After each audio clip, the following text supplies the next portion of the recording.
Hello, welcome to the Victoria Timm Variety Hour. I'm your hostess. Today's special guest is me and my trauma. It's much like a therapy session. Actually, I feel like I'm doing stand-up. But, yeah, so I'm going to read you some poetry that I've read. Some I performed here. Some is some newer material. And you're just going to clap when I bow, like this. Or if you can snap, do that too. But, oh, hi, thank you, Summer. But, so, let us start the set. I don't have many poems memorized, so we're going to be reading it from my Facebook Messenger. This one I wrote a couple days ago. I was thinking about walking to my elementary school when I was quite young, and the world seemed a lot bigger back then. For about 4 or 5 years, it was the same scene. I would walk from my home, go across suburbia, past a park. It would be some foggy September day. And that image just stuck with me, so I wrote a poem about it called Nostalgia is a Will-O-Wisp. And if you got, I assume you guys know what a will-o-wisp is? No. You don't?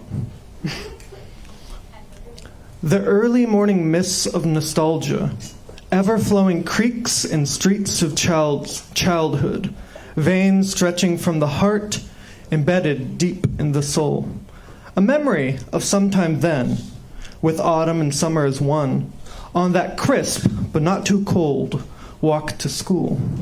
I see them now, how the suburban houses loomed. Closing my eyes to get it back, and left only with the thought of a beckoning hand, calling out to chase these fleeting moments. But they're no longer real. Yeah.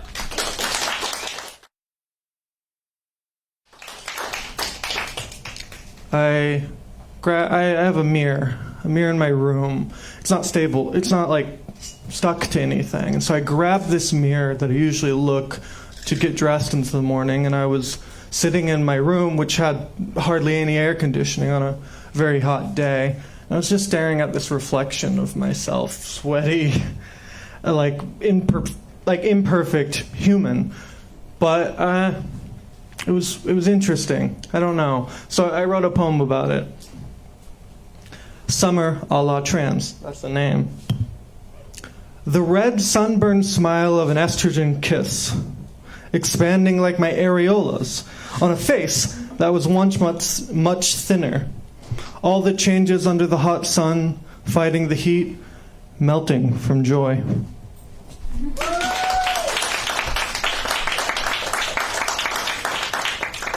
Something less lighthearted happened to me recently. A friend almost confided in me about taking their life, which is a very serious topic. And it was intense. It's a very intense thing to process. Life isn't perfect. It's hard. It's messy. And, with the system of governance and capitalism and all that, I understand it, but it's hard. But I wrote this poem about that.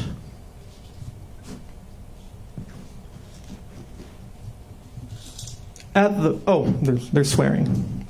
At the fucked up confluence of living and death, a junction with a choice that, however invisible, always remains. I was young enough not to really know that first final turn. What goes on the other side?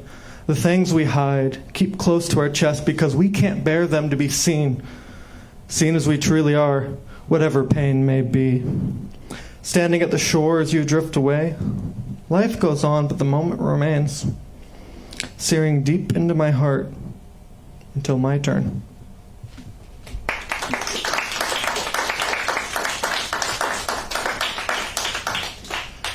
Back in May, I was walking around Portland, and the skyscrapers loomed, and it was a beautiful spring day. Perfect sun, perfect temperature. It was beautiful. I guess I just wrote a poem about it. Not everything has to be serious, huh? But island to island and dream to dream, I float the day away. Jacket set aside, dress may fly, though it is crisp for May. I sail on calmer waves when I'm allowed to pass. Looming now, far away, the skyscraper's mass. I'm the little seed falling from the branch, the ocean as her home, lost now in the foam.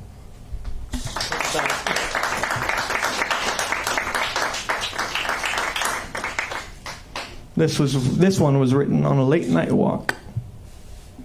I slipped into a thought, and I fell into a dream, and the night it seemed to stretch ever on. Shorter one. I have noise sensitivity. It comes with being autistic, and sometimes it can be overwhelming, especially when I'm stressed. It's like a cup being overfilled, and people keep on adding more water to it.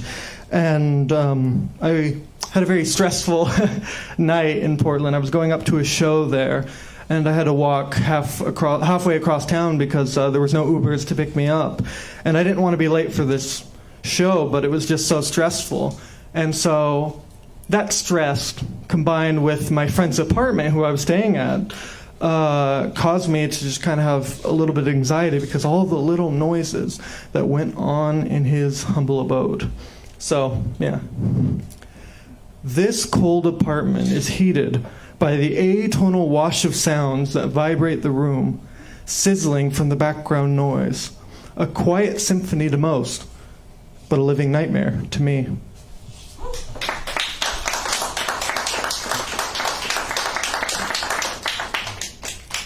This one is about keeping friends a lot longer than you should.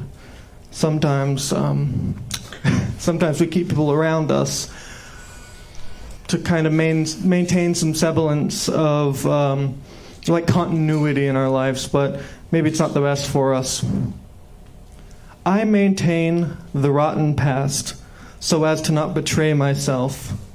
Moments of then mixed with thoughts of the now, a moldy cosmic stew.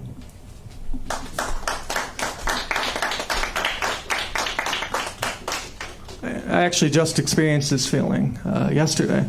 But have you guys ever gone to like a hotel, a motel, and you enter this room and they all kind of look the same? You know, beige walls, some default painting, perfectly made bed. Hundreds of people have stayed in this room, but not so many people have added life to it. It goes back to this default when anyone leaves. I wrote a poem about that, and it's called Transient. If I left one sign that I was here, it would be too much. These unmarked walls burdened with a perception of me in an empty room.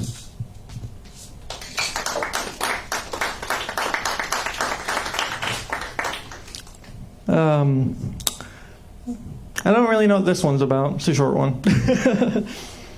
I repeated the words softly so as to not disturb their meaning, which I had yet to find.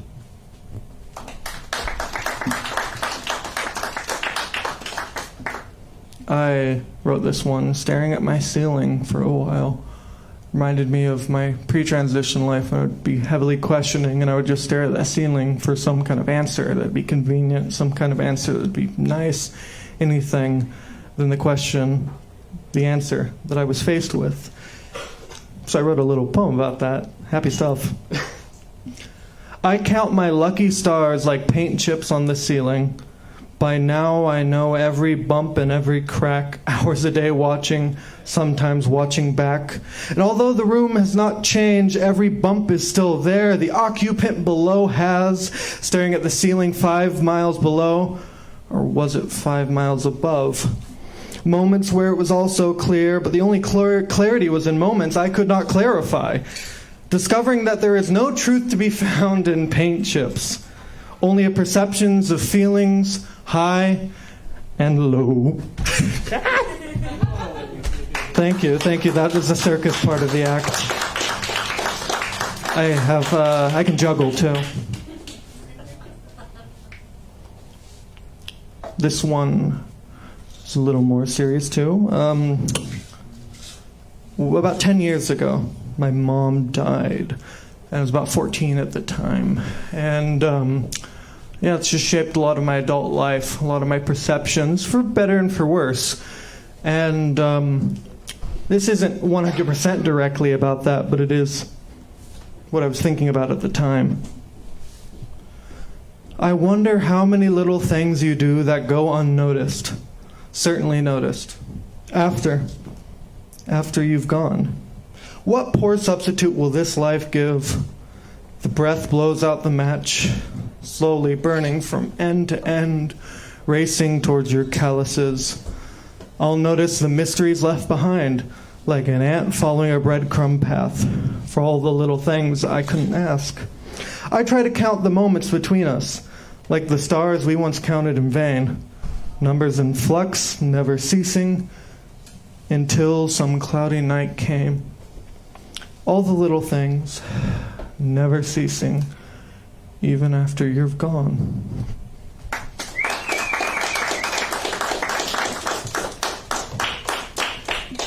This last one is about being a woman, specifically being a trans woman, and what it was like discovering my own brand of femininity, what it was like discovering myself. My path to femininity was rugged, full of potholes, lacking signs, and with no guardrails to encourage the belief that if I fell, I might be all right. And despite setbacks and confusion, traveling backwards on the wrong side of the road, I'm happy to scale this way with you, because when we're at the top, it really won't matter which road we took. Thank you.